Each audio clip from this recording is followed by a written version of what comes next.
Hoje eu quero falar para vocês do santo que talvez seja o mais conhecido da nossa igreja.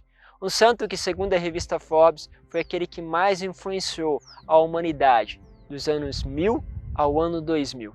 Ou seja, foi a maior personalidade dos últimos 1000 anos. Sim, estou falando de nada menos do que São Francisco. Ainda hoje, pessoas que ouvem a história de São Francisco largam tudo e vão seguir a vida religiosa. Afinal, quanto encanto há numa vida de alguém que se deixou ser tão pobre? Vamos falar um pouquinho desse testemunho e você que está chegando a primeira vez, se inscreva e participe conosco. Francisco nasce numa família de comerciantes, por isso em ascensão naquele tempo. Poderia ganhar com facilidade prestígio naquela época, mas escolhe um outro caminho e por isso começa a incomodar com as suas escolhas, com aquilo que ele vai percebendo. Bom, como todo filho de burguês, ele vai se tornar cavaleiro, vai se empreitar naquilo que eram as guerras, muito comum em Assis. As guerras que se fazia entre povos e muitas vezes entre famílias para a conquista de terreno. Ele vai se aventurar e num desses momentos ele faz também o encontro diante de situações que ele está ali com dificuldades, que ele está preso, faz a experiência com a palavra de Deus. E essa palavra de Deus começa a incomodar, começa a realmente a mexer com Francisco. E aí é interessante, porque realiza-se nele aquilo que a palavra mesmo vai dizer, esta transformação. Há uma transformação daquilo que é mais interior em Francisco, de tal forma que a vida dele não pode ser a mesma depois de ter se encontrado com a palavra de Deus. Aquilo que ele vai dizer que antes era amargo se torna doce.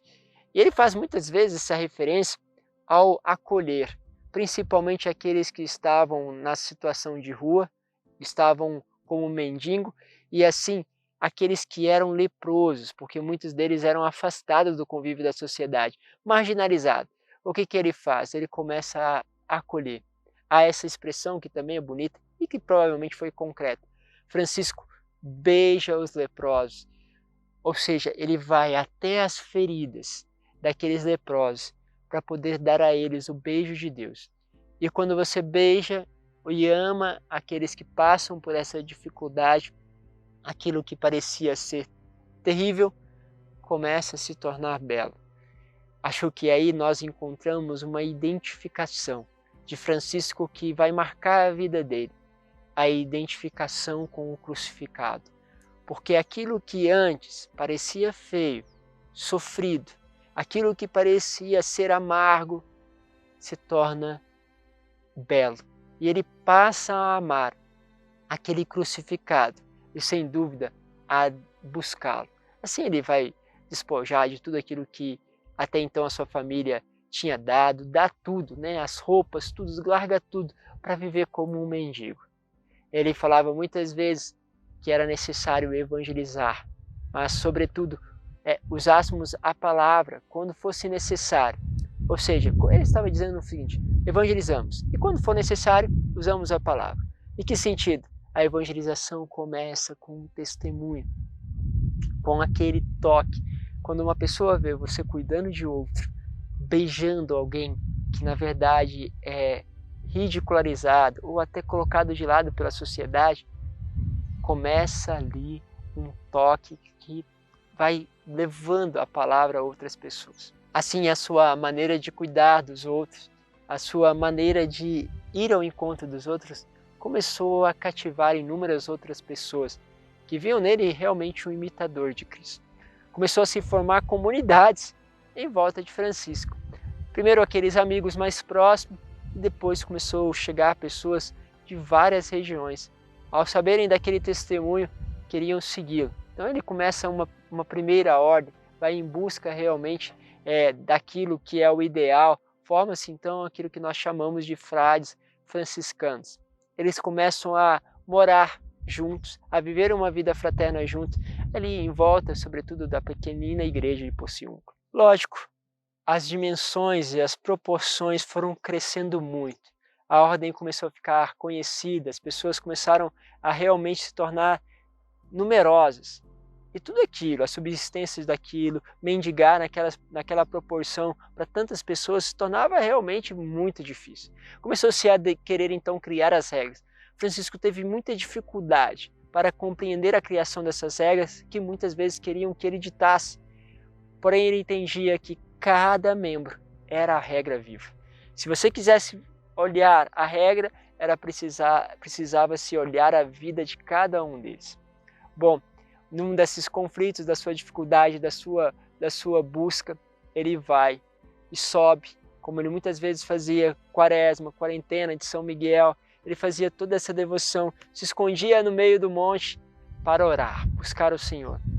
Diz que por muitas vezes ele pedia ao Senhor que o respondesse diante dos desafios, e que numa dessas, onde ele pede ao Senhor, ele vê realmente esse ser espiritual que o transpassa e estabelece nele a própria chagas de Cristo, ou seja, as marcas da paixão do Senhor.